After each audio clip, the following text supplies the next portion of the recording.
These guys survived the David Kahn era of Timberwolves basketball and live to tell about it. It's Flagrant Howls. Yes, this is everyone's favorite Timberwolves lifestyle podcast. And our guy Kyle is currently, 9 beers deep at the Waste Management Open in Phoenix right now.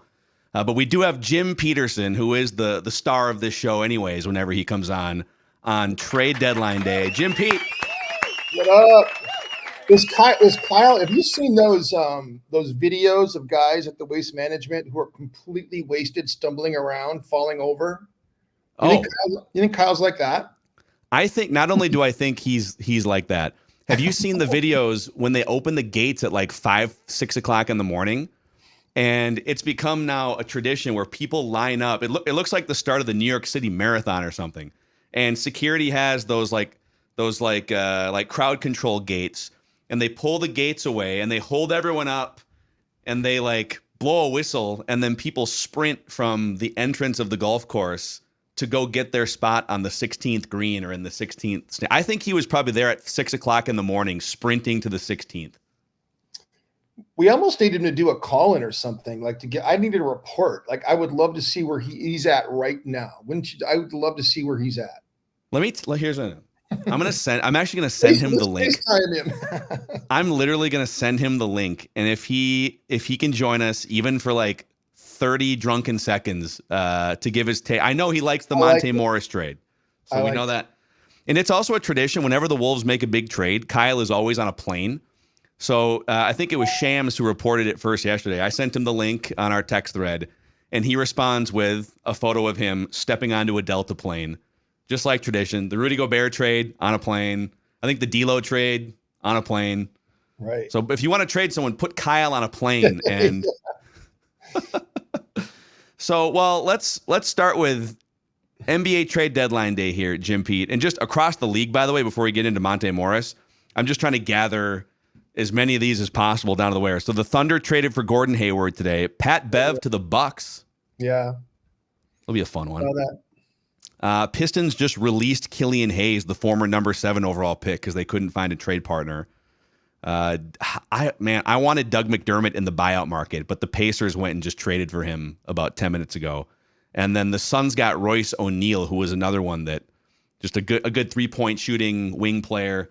So some good role players, nothing like blockbuster level, but some really good role players going around. And then Monte Morris to the Timberwolves yesterday. What are your thoughts on that?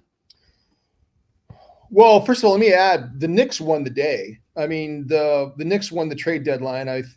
Getting Bojan Bogdanovic is absolutely huge for them. And then Alec Burks is someone that I really wanted. I mean, when I started looking at players who we could get at the trade deadline, either in a buyout or in a trade situation, Alec Burks was someone that when you looked at like those teams that were probably going to start jumping ship and start tanking or whatever, unloading players, you looked at Detroit and what Alec Burks was doing off the bench in that role. He's a veteran guy. You look at his game log.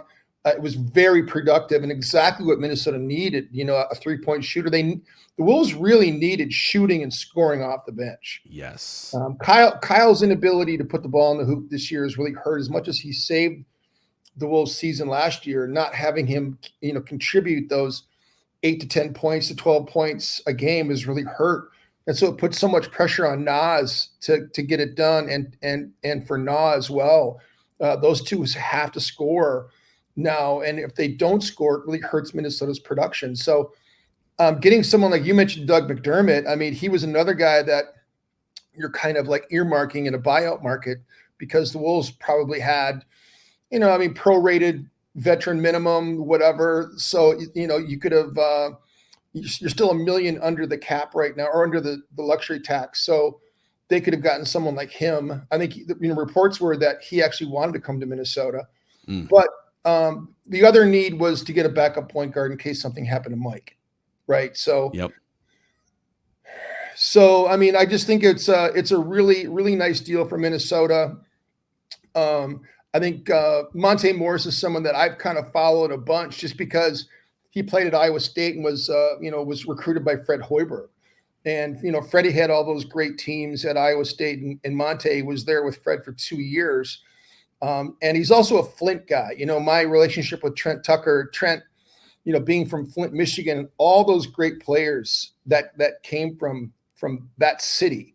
And Monte is one of them. In fact, Monte has a very storied history at Beecher High School. I mean, he won 2 state tournaments or 2 state championships there, and he was Mr. Michigan. So Mr. Basketball of Michigan. So, I mean, he's had a really storied career. And then also he was drafted 51, Phil. And so the only reason that's important to me is because I was also drafted 51. Yeah. And, I was the second most productive player in NBA history, drafted at 51. Kyle Korver was number 1. I love it. I was second. And then Monte Morris starts clicking up, and he's got more win shares than I do now. So Monte Morris has been sort of on my radar for a while. You guys are going to have it whenever, and he's not going to be, I don't think he's going to be joining the team for the game tonight, but later on the road trip, you guys are going to have a knowing glance from across the room. Yes. But not to make you feel too 51, old. baby. He was a 2nd-round pick at 51. You're so old. You were a 3rd-round pick at 51. I was. Yeah. I mean, back in those days when I was drafted by the Houston Rockets in 84, there were only 23 teams. So, yeah. So, I mean, like that just goes to show you.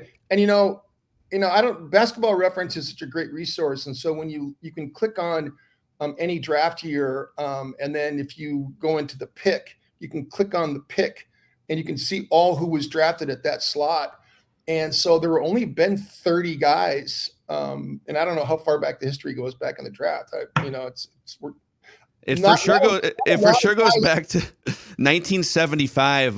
Bubbles Hawkins was the 51st overall pick. So Bubbles Hawkins. So not a lot of guys have made it being drafted 51. So so anyway, that was one of the distinctions. But with Monte though, what I really like about his game though, like when he had to fill in for Jamal Murray in Denver, like the job that he did in that season to make Denver relevant. Like he did a fantastic job. And so he's an excellent shooter. He's one of those guys, just like Mike Conley, just like Tyus Jones, whose assist to turnover ratio is always super high. I mean, he's got a 4.91 assist to turnover ratio in his career. So the most he's ever averaged in a season is 1. So even when he got that fill-in duty and playing, he started all those games for Denver that season. He only turned it over. He averaged 1 turnover a game, which, as we know, Timberwolves need ball security is going to be a major factor. It's been one of the big bugaboos for them this season, all season long. So, Monte's a guy that's a knockdown 3-point shooter, shoots 39% from 3 in his career. And like, he just is a guy that is a true pro. And anybody that knows about him knows that professionalism is his middle name. And so if you're not going to get an active scorer shooter at the trade deadline, getting another backup point guard who can score, can put the ball in the hoop. He's not a super aggressive scorer. He's more like Mike in a lot of ways. I mean, with this philosophy, but I just think it was a great pickup. And Tim Connolly has this relationship with Monte too, which makes a huge difference. Yeah, I mean, you and I are both big Basketball Reference nerds, it sounds like. You wake up in the morning, brush your teeth, put some coffee on, and then open up Basketball Reference and go down a wormhole. And when I started digging into his shooting profile, so I mean, if you watch him play, he can knock down a 3, and he's not going to be like a 25-point. He's not going to be, he's not going to come in and score 28 and sort of save you. But if you look the last 3 or 4 years, so he scores inside the restricted area at like a 75% rate, which is astronomically high for any size player, let alone a 6'2" player. From the the paint area, sort of 3 feet to 10 feet, 50% from that area, which again for a 6'2" guard is really good. And then he is a 48% mid-range shooter from 10 feet out to the 3-point line, and he mixes that into his game too. And then of course 40% from 3. So he can score at every level. Think about, you kind of went through the boxes that he checks for this team. Okay, they have a turnover problem. Let's bring in one of the best assist to turnover ratio guys. Okay, they have an offensive problem with the second unit. They need more 3-point shooting, and they could use an organizer to just help put guys in the right spots. Check that box.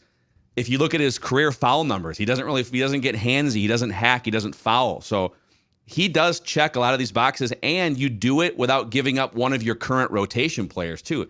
And I was really excited for Shake Milton when they made that signing in the offseason. I thought he was going to just have a better run here. But they were kind of, because Shake didn't pan out and Troy Brown Jr. sort of fell out of the rotation, they were just a player short the last month and a half, it seemed like. So to add Monte Morris, Jim Pete, and not give up a Kyle Anderson or somebody that's a core member of your rotation seems like another win to me. Yeah, I think there are some people, I mean, Wolves Twitter is awesome.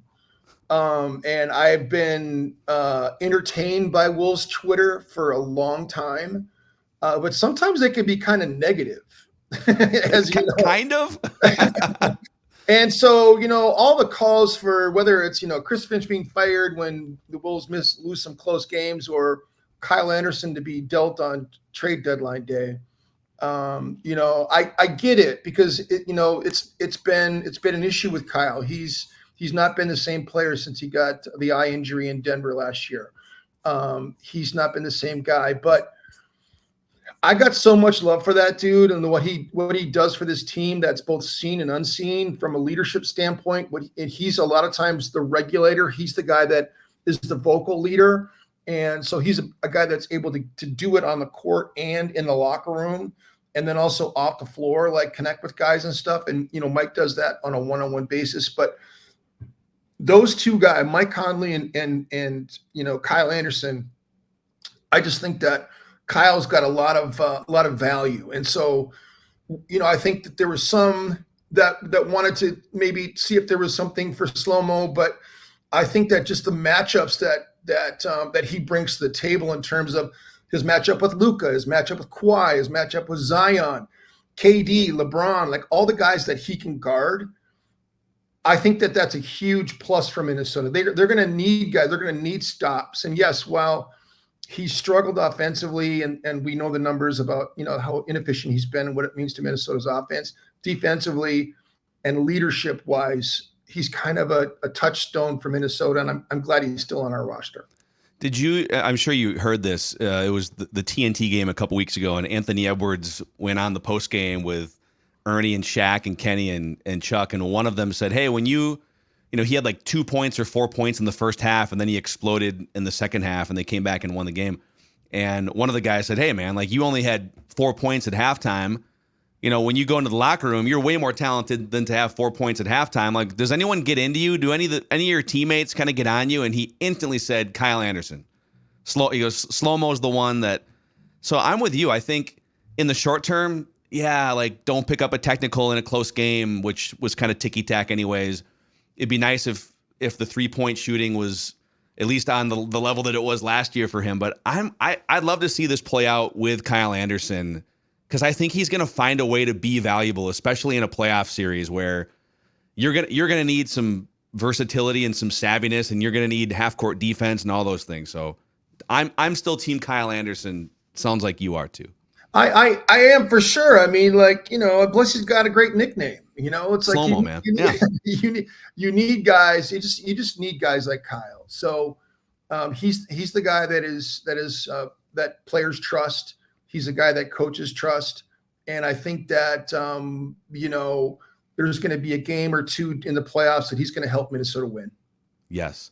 Hey, I'd love your thoughts on just, they've been giving up these leads and by the way, the Bucks have been too. So I can't decide who I want to have a 15-point lead in the fourth quarter tonight. Maybe you want the Bucks to have a 15-point lead, but what do you see in some of these? I mean, Chris Finch has been kind of banging his head against this wall, and it seems like the players are saying, yeah, like we know what's wrong and we're going to find a way to fix it. But what are you seeing? Are there any patterns or trends that are just sort of repeating themselves from your standpoint in the fourth quarter of these games?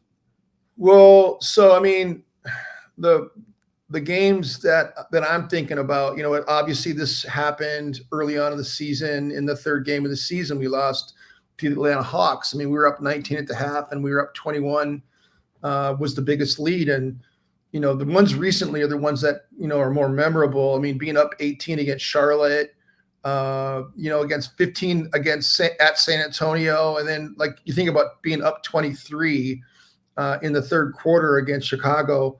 It's just one of those things. I think that you've got a 22-year-old player who's the head of the snake. And so there's things that come along with that like you're going to have inconsistency. And so, I just think that Ant is kind of in a weird place right now because he's so supremely confident.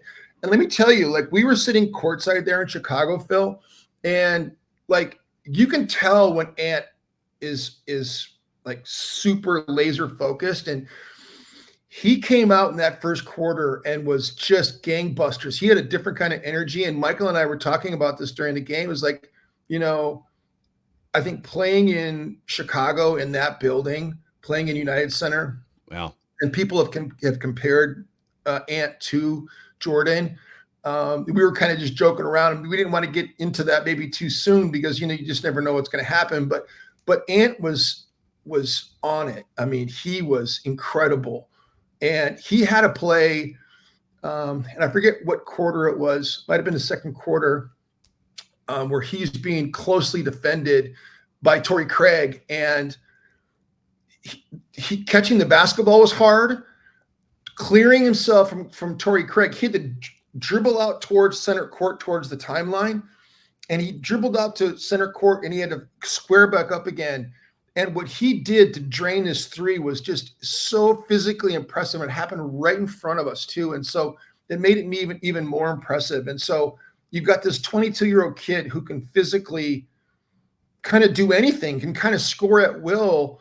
And then when it comes to the fourth quarter, they went through that video session and they're trying to kind of redefine roles. And, the one thing that's kind of come about is like the hero ball that Ant kind of gets into that mode that he got into in Brooklyn when he missed 10 shots in a row.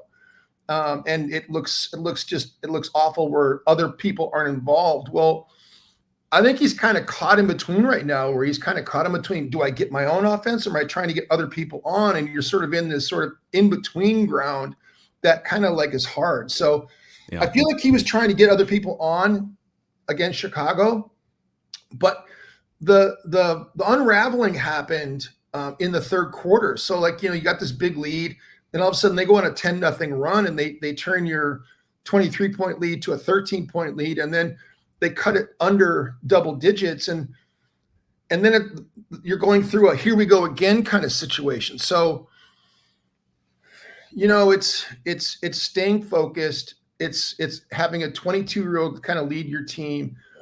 It's here we go again mentality, that once you kind of go down this road a few times, you start thinking like, here we go again.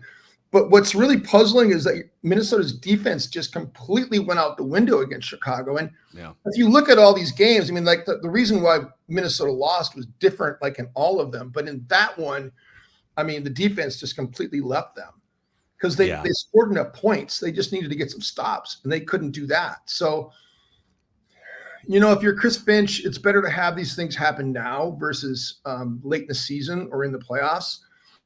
We all remember what happened against the Memphis Grizzlies and all of those playoff games where Minnesota built big leads and ended up dropping them. That was sort of the problem that year, 2 years ago.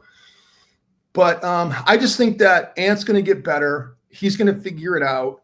They're going to figure it out. And I think Chris Finch is a guy he's always been a problem solver to me. He's always been a guy that when things have popped up, he's figured out a way to, make the team better in that particular area. So I'm going to guarantee that he's going to figure this out before the end of the season.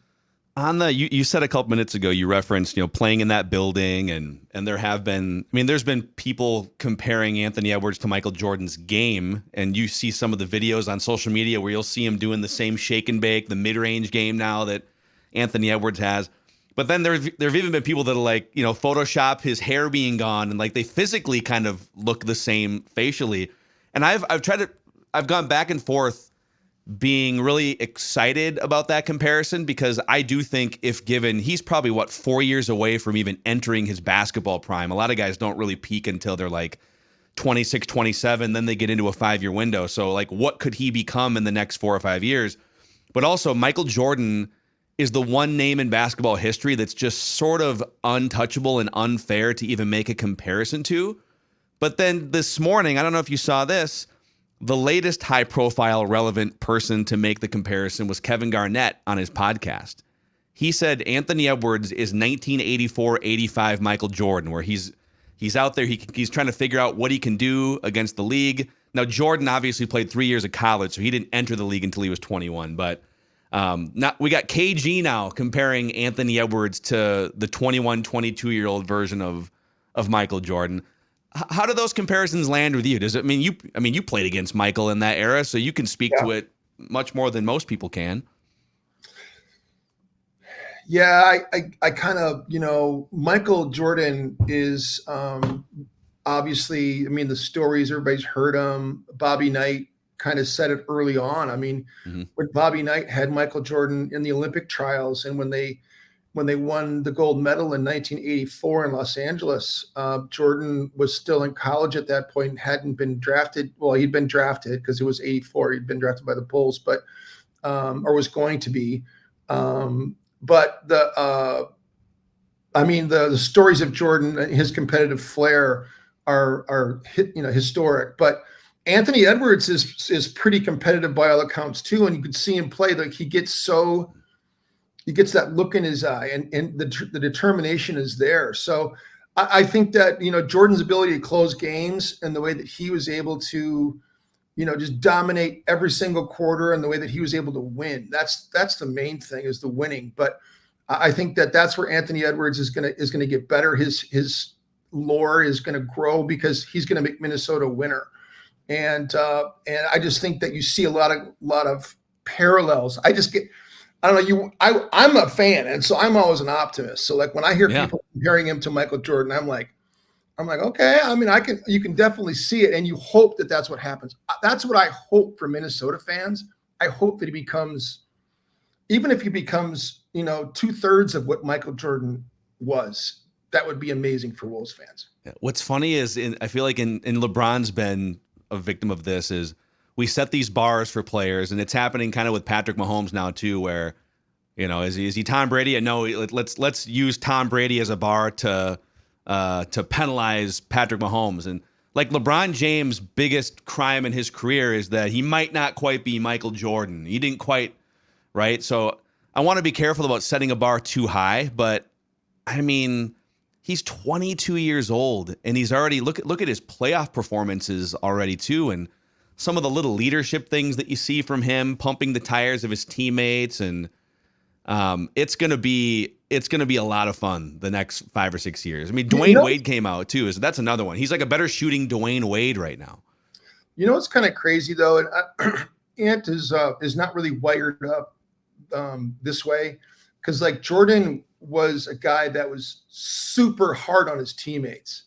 Mm-hmm. The guys that played with him, all you had to do is just watch The Last Dance, and the stories of Michael Jordan treating his teammates poorly, and because he wants to win, like he wants to win at all costs, and he expects them to get to his level. I remember playing with Rodney McRae when I was with the Houston Rockets, who's one of the greatest guys of all time. Rodney McRae, phenomenal player at Louisville, and is from Mount Vernon, New York. And Rod and I were traded from Houston to Sacramento together. But at the end of Rod's career, he played for the Chicago Bulls the year that they beat the Phoenix Suns. And Rod just would tell me like just how tough and competitive Michael was, and how hard he was on Rod. He had all these high expectations. So I've known about this for a long time, but then The Last Dance kind of brought it out. And if you listen to the stories about Kobe Bryant, Kobe was kind of the same way too. Like, these high expectations and what it takes to be obsessed with winning, and how you need your teammates to be a part of that whole concept, and like how you make an assessment. Like Kobe would like look at a teammate, he would like write somebody off or get him out of there because he didn't think he was going to be a winner. So Ant's not really wired up that way. And I wonder how much of that you need in order to be a champion. Like those two players were champions. LeBron is more of like Ant than I think he is like Jordan and Kobe. I think that Ant just is such a good natured dude, man. He's so kind.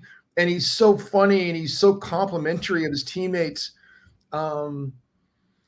And you hope that never leaves, by the way, because there are guys that have come into the league that have been that way, good-natured and stuff when they start, but then they get jaded and then they get bitter. You've been around him, Phil. You've had to cover him. You know, I mean, what that means. So on the one hand, I want Ant to stay the way he is. On the other hand, he might have to grow a little bit tougher of a skin to be able to demand that other people come up to his level and even demand it from himself.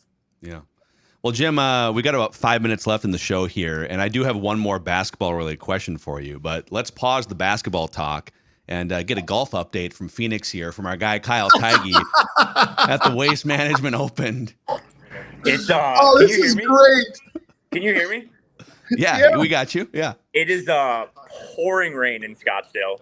Oh, I'm at the no. turn right now. We're waiting for the rain to subside. You can kind of see it.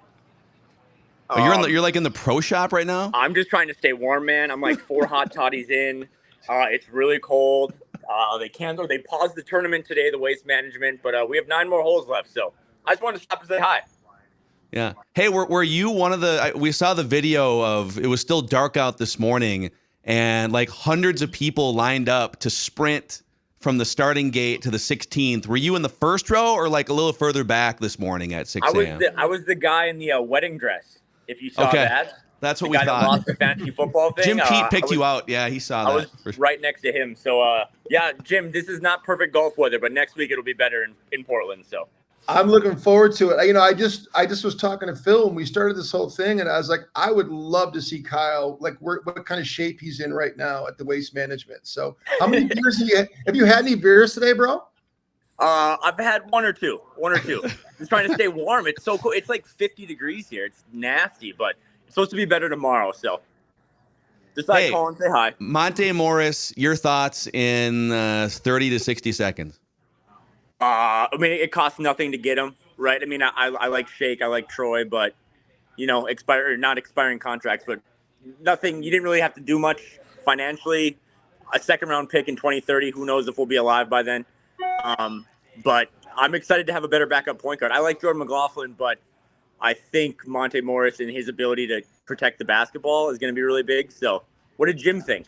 Jim knows more than I do. Jim hates it. Jim's no.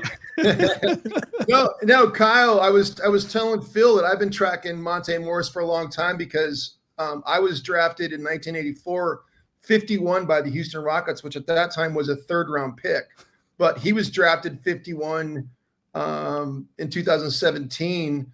And so that was a 2nd round pick at the time. So he's the 2nd most productive player drafted at 51 in NBA history. I'm the 3rd.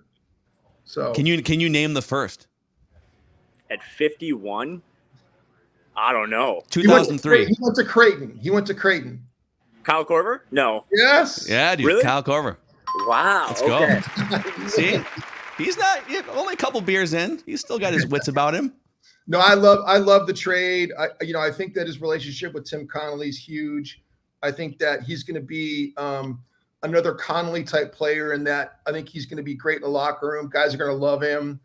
He played for Fred Hoiberg at Iowa State, and so Freddie's been raving about him for years. Everywhere he's been loved, and so he's going to be like a Mike Conley player. Low turnover, high assist.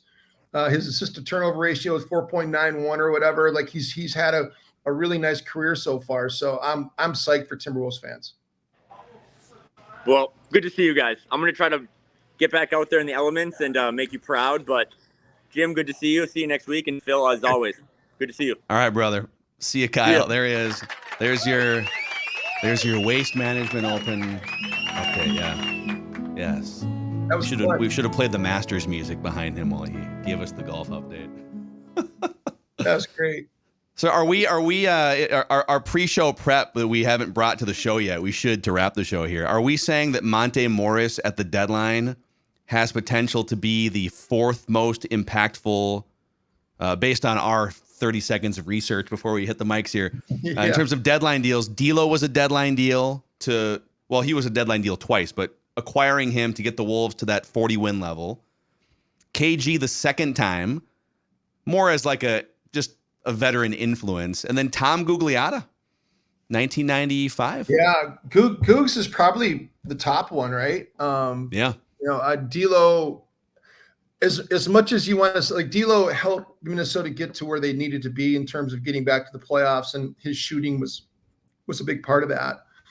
So I think people would have, sort of mixed opinions about whether or not it's one of the best ones, but it certainly was productive for Minnesota from that standpoint.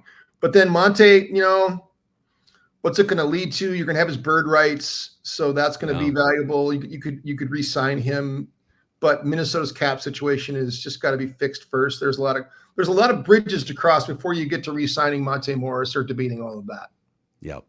Yep. So we'll see how this. And by the way, just a warning for fans too. Monte Morris missed most of the first 3 months of the year with a quad injury, and he's not fully back in peak basketball shape. So it might take him, I don't know, 2 or 3 weeks before you see a peak version, right? Yeah, a month. So, I'm going to say a month, but we'll see. So don't go on Twitter wanting everyone to be fired and kicked out if he misses a couple threes in his first game, is what we're saying. Right. So, Jim Pete, thanks for joining us from the hotel room in Milwaukee. We'll send you off to the arena, and we'll talk to you again next week, man. Okay. Thanks, Phil. All right, Jim Petersen on everyone's favorite Timberwolves lifestyle podcast, Flagrant Howls.